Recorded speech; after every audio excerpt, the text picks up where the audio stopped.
Hello everyone! Welcome back to my YouTube channel. It's me, Ma'am Lai, and this is part 2 of my discussion about communication for tourism tour guiding.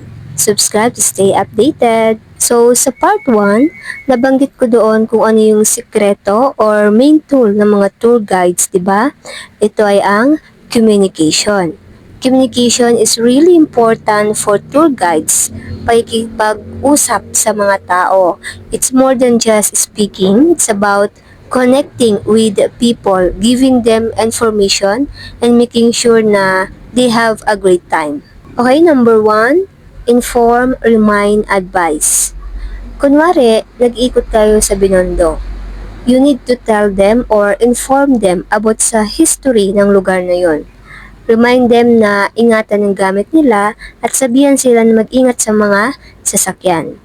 Kasi this is all important for a safe and fun trip. Another one, imagine hiking Mount Apo. Kailangan ma-explain ang plan, remind everyone na uminom ng water and magdala ng komportableng sapatos. Dapat clear ang communication. Number 2, let's talk about getting people excited. Dito sa promote and persuade, as tour guides, hindi lang tayo magpapakita ng mga lugar. We get people to want to visit them. Gusto natin silang ma-excite na makita ito. Think about describing the Banawe Rice Terraces.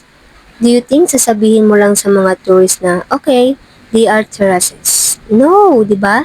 Kasi you would see something like, imagine, nagigising kayo to the amazing view of the Banawe Rice Terraces.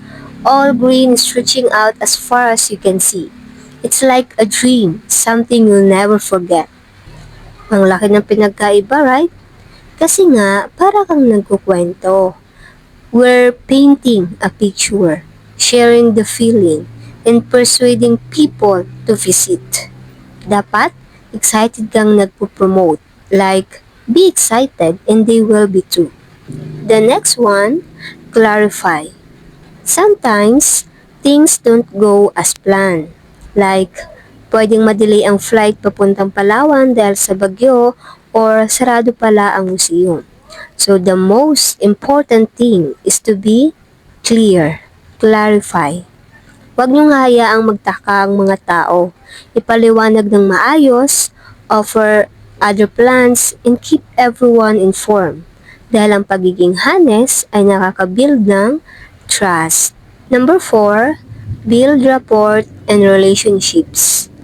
Tour guiding is also about making friends. Nag-share kayo ng tawanan, answering questions nicely, and showing genuine interest in your tourist para makakreate ng positive atmosphere. Ang pakikipagkaibigan ang isa sa dahilan kaya bumabalik ang mga tourists and telling others about you.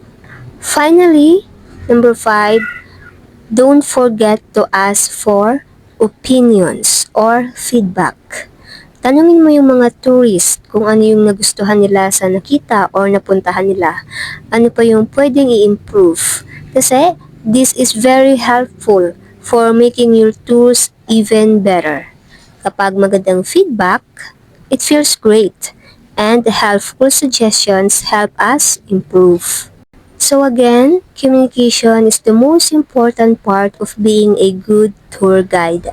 By doing these 5 things, makaka-create kayo ng amazing experiences for our tourists and have successful businesses. That's all for today's video. I hope na manitunan kayo and found it helpful. Remember to like, subscribe, and share with your friends. Bye!